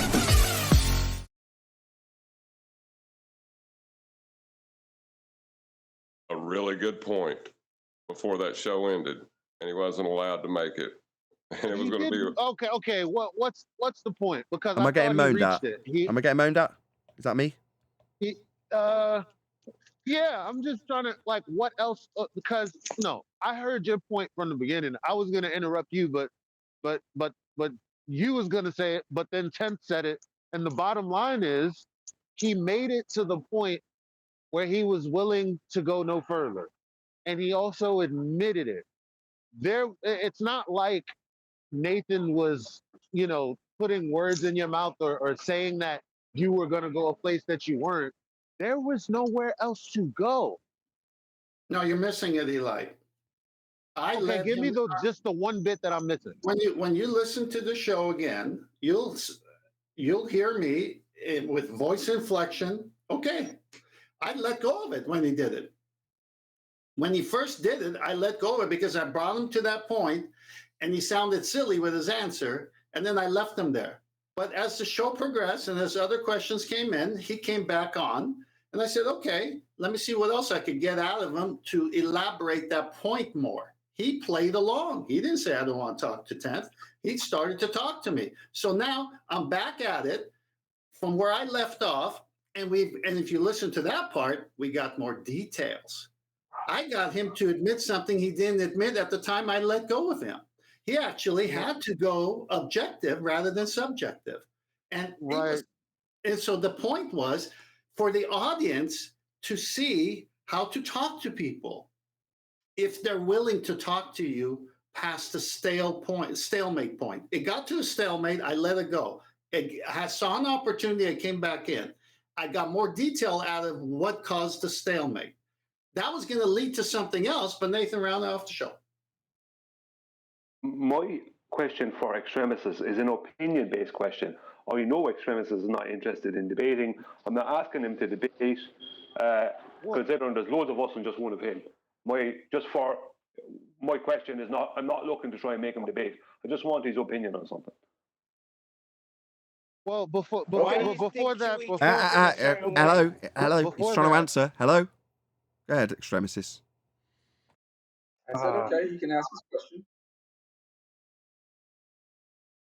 Well, I kind of didn't want to move on because I wanted 10th to finish before that. I can ask the question. I think he's asking Brian. I think he's asking Brian to ask the question at this point. Yeah, if you have something else to finish up there, I'll ask Extremis the question afterwards, after he finished. Or unless are you done with that topic you've been speaking about? Well, I think he actually wanted to say something. I think a word was trying to get in edgeways by Extremis. He just didn't get a chance. But he said you can ask the question. That's what Extremis. Brian can ask his question when he's ready. Otherwise, y'all can continue whatever you're discussing. Thank you. So, do you want to continue what you're discussing, and I'll ask it afterwards? My bad. It's me that's interrupted 10th to end the live show after 5 minutes of running over. So I'm sorry I had to cut off your point. My bad. Oh no, it's okay. I mean, I think the point was when I'm talking to somebody and they don't want to talk anymore, I usually stop. But then when they continue to talk and I see an opening, I come back in to get more elaboration as to why we stopped. And then I got that out of Extremis, which was, for me, a win, just to get him to explain what he meant by that. And then we got the details, and I was willing to stop at that point as well. But then someone listening could come from a whole other angle, and because they're listening to a conversation, I'm involved in the conversation, so they're seeing it a whole different way and say, yeah, but I know him, and he never really is going to be changing his, which has nothing to do with my conversation with him, because I'm just laser point on terminology and what he means by the words he's using. And it was enough of a win for me to get him to admit that truth is objective. That's a good day. I'm done.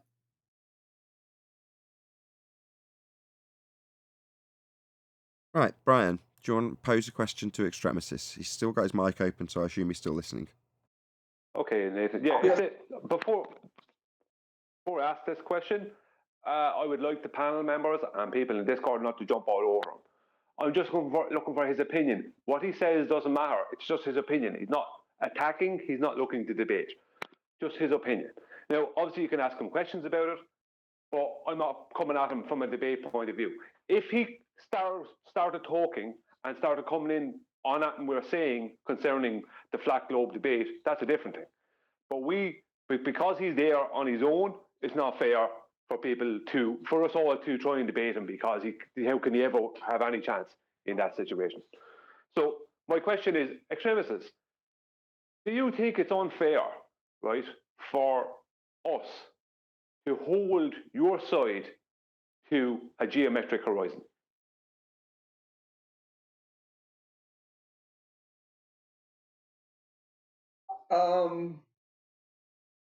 I don't know how to answer that. I mean, that's not really a yes or no question. I don't know how to answer that yes or no. I don't, as a general rule, I don't like visual, like that sort of discussions, because what it boils down to is eventually both sides will say, this proves our side, because either you can see too far or you can't see too far. Both sides will make that claim. And then both sides will say, we won because of that.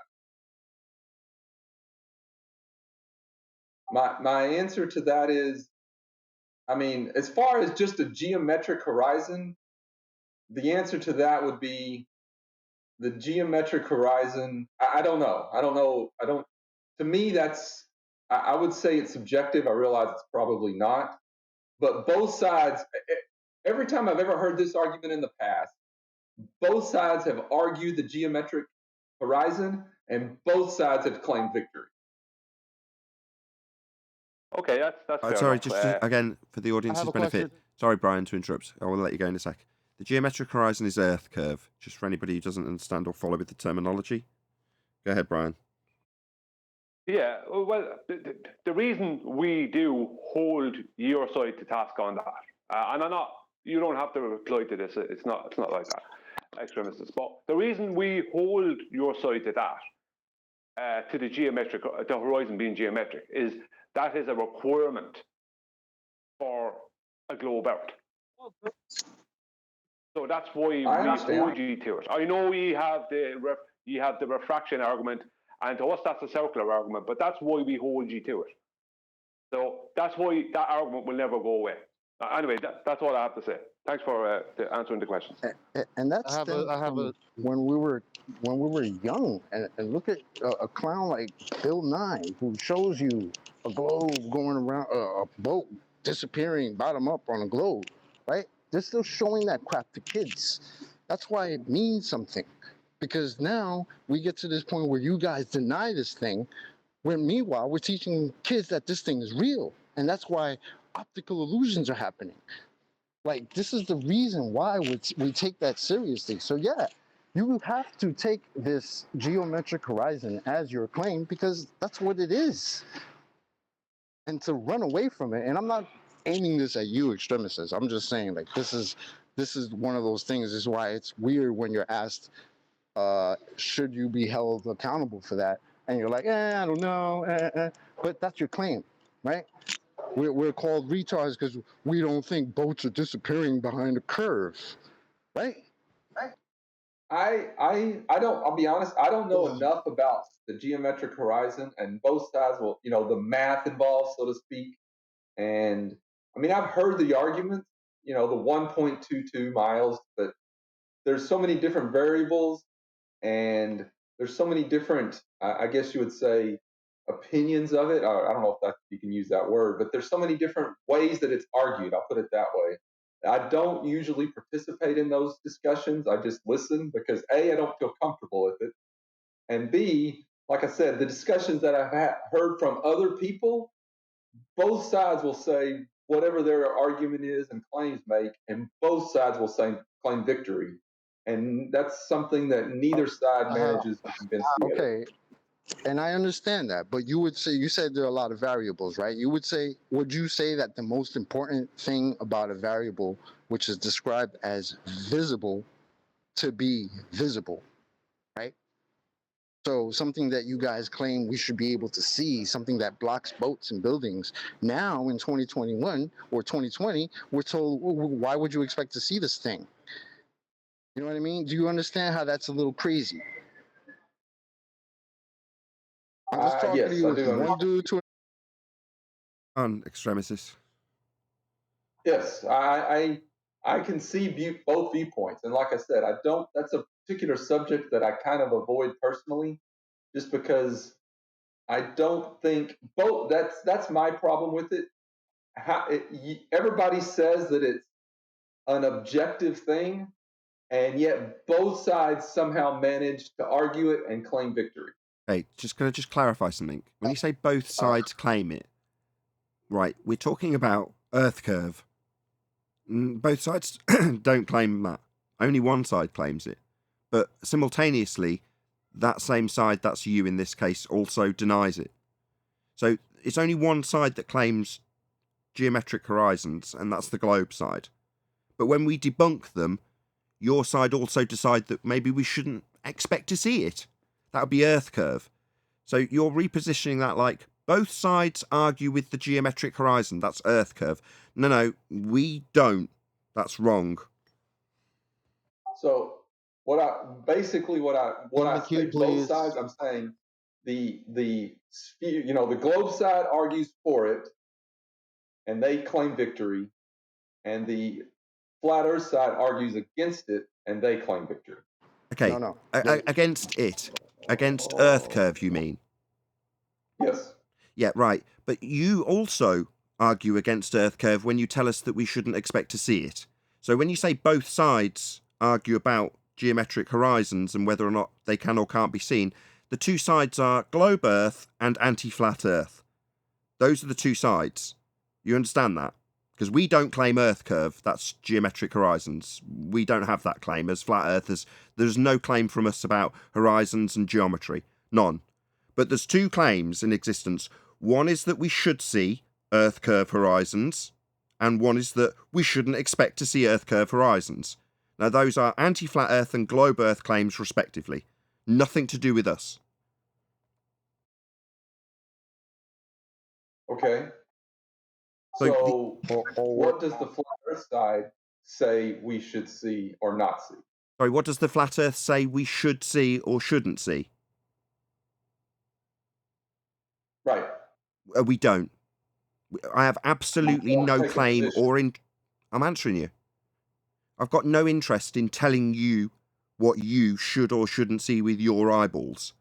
But there is a positive claim that we should have an obstruction at the horizon called Earth curve. That's when you say should or shouldn't see too far, you said earlier. Too far with relation to an assumed to be blocking your view horizon. That's a globe claim. Or we wouldn't expect to see the geometric horizon. That's an anti-flat Earth claim. Someone thinking they're a ball-believing idiot, but actually going against the claim that we should see Earth curve horizons. So again, I'll re-stress that the two positions you see don't involve flat earthers making a claim about what we should see. We don't do that.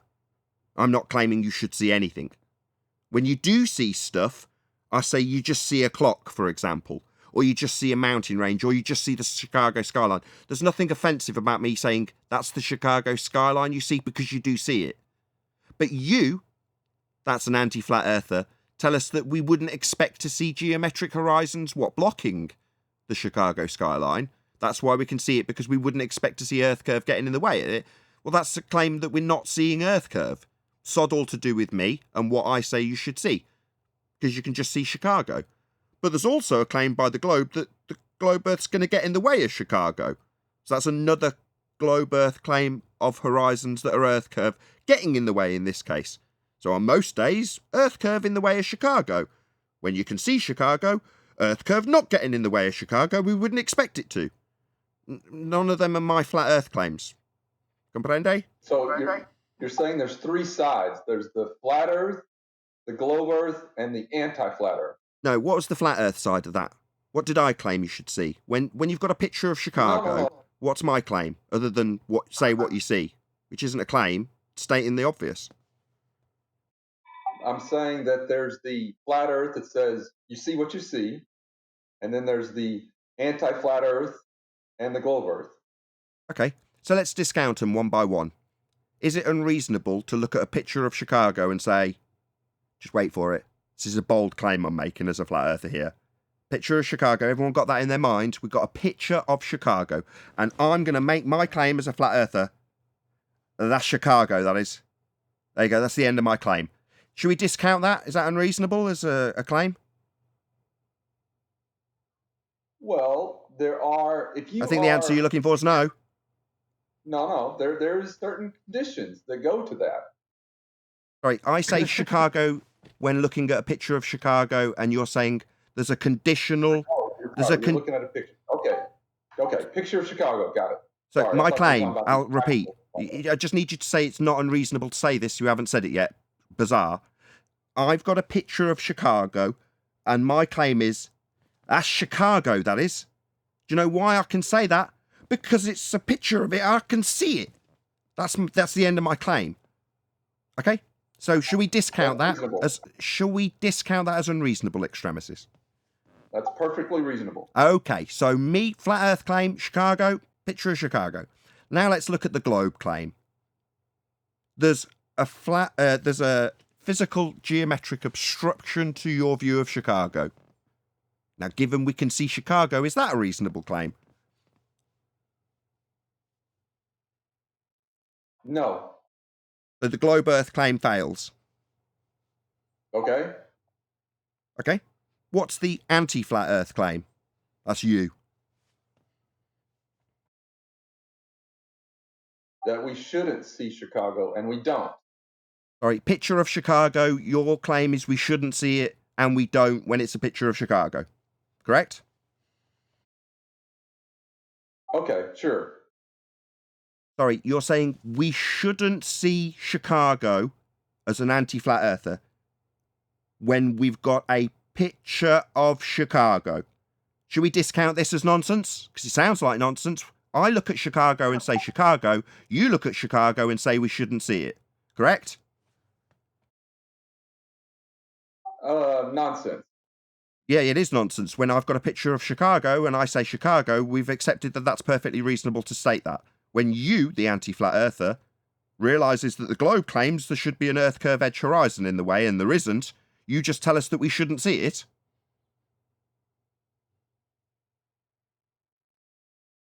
Okay, point taken. So we've got three positions. Flat earther. There's Chicago. Perfectly reasonable. Perfectly sensible. Then we've got globe claim. Earth curve gets in the way of Chicago and you can't see this picture of Chicago. It's not there. Well, it is. That's the end of the globe claim. Anti-flat Earth claim. You shouldn't see Chicago. We wouldn't expect Earth curve to get in the way of it. We can discount that nonsense too. So we're left with, we can see it because it's there. Welcome to flat Earth. No globe horizon to consider. We're not claiming any. The only two people claiming it in this three-way scenario is anti-flat earthers who delude themselves into still believing they're on a sphere when they don't have a geometric horizon, and globers who think there's a horizon getting in the way of something they can see. Both nonsense. So you're left with flat earthers' explanation. There's Chicago. We just see it. Don't they look for a way to have both, where they can have their curve and see Chicago? No, physical Earth curve obstructions based on limitations to your view at radius 3959, 1.2 times the square root of the observer's height in feet, puts Chicago beyond Earth curve. So when you see it, it's not beyond Earth curve. No, but you're wrong. Nathan. You can actually do that. You can have your flat and the curve at the same time. You just keep the curve in the math and then realize that terrestrial refraction somehow bends it into being apparently flat. No, you'll need R to get terrestrial refraction to bend the picture of Chicago into a flat line of sight. In other words, assuming Earth's sphere radius 3959 and, as disclaimed by Baldwin in this example, terrestrial refraction, then that's based on a curved rate around the sphere Earth. So light moving at a path that's based on R. All right, so terrestrial refraction, moving the light around a sphere you're assuming that's got an R value with the R value to bend the light at a rate of R. That's a lot of R-value assumptions that you're going to need to get. Where'd you get the R-value? Oh yeah, you'll need a physical horizon to measure to get the R-value, and you can't, because apparently it's refracted now. So if the horizon's refracted, terrestrial refraction, needing R, then you'll need to measure R. And where'd you get R? Oh, you get it from a geometric horizon derivation, Al-Biruni. Yeah, well, you can't refract it with R if you can't measure R. But you can get it from the geometry, but not optically. What geometry? If it's optical, you're no longer measuring the geometry, you're measuring the optics. The very justification that we were given when we argued about the Isle of Man was that we don't need to take the optics into consideration, it's geometric. When we debunk the geometry, we're told by anti-flat earthers that it's refracted. It's an optical effect, based on an R value that I can't get anymore. You don't need to see the R value. You don't need to see it. This is not the R value you're looking for. Yeah, it is. 3959 derived from Al-Biruni's dip angle measurement, and the trig that he uses to get his physical tangent point to turn into an R value absolutely requires the R that I am looking for, based on a geometric sphere that people think they're standing on, until you point out that they're not. And then you get a load of nonsense assertions about how geometric horizons wouldn't be expected to get in the way. So Earth curve's not expected to get in the way then? Yeah? Those are your two positions. Earth curve will get in the way. Earth curve's not getting in the way. We wouldn't expect Earth curve to get in the way. These are the two nonsense positions that you hold if you're either anti-flat Earth or globe believing. No, but I'm still begging. I was waiting. only gets in the way Remember when Owen, chocolate can you let spoke? Eli? Can you let Eli Remember when go? 'Cause chocolate spoke? he's been That was crying. when I was getting in. Okay, go ahead, was- Eli. yeah. Just 1 sec, Arwin. 20 minutes. Yo, again, they're lying. It's too late now because it's now the Black Swan. But before it was a picture of that National Geographic collaboration with CFI investigators. And the bottom line is that example and every other example will lead someone to believe that the horizon is geometric. Now, you don't have to take my word for it, extremists. If you would do me the favor, just look up prior to 2020 where anyone has referred to the horizon as not actually a calculable distance. Do you get what I'm asking you? Because what we're saying is it's supposed to be a calculable distance. That's the only way they could have been telling us for the last 5 years. Look at the bottom of those buildings. It's blocked by this much Earth curvature. The key thing being that line, the horizon, that's blocking them, and how many feet they are from your elevation, how much the curvature is over distance. This is what they're talking about. Nobody So ever claimed the horizon was geometric. Yeah, exactly, Arwin.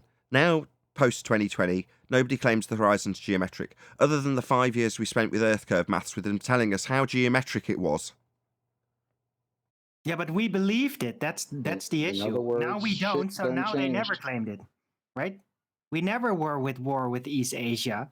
Right, that was where Rumpus got removed from this discussion permanently.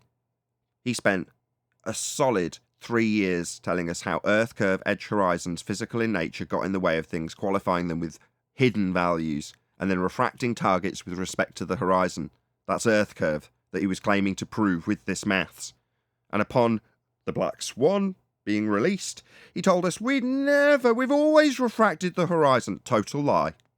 No, you claimed the horizon was being proven by how refracted the targets were with respect to it, because you were trying to prove that there was a physical geometric sphere edge for a horizon. That would be Earth curve. That was the thing they were trying to prove. Upon debunking their own geometry, they lie and tell us it was always refracted. Oh, right, so it was the refracted obstruction of the Isle of Man that you were trying to prove, were you? No, quite the contrary. You were trying to prove Earth curve. Until we debunked it. Then it was always refracted Earth curve that you were trying to prove. Yeah, no, total lie. That's what they got to do at this stage, lie. They have to tell us that nobody's claiming the horizon's Earth curve, whilst holding up pictures of horizons, labelled "This is Earth curve."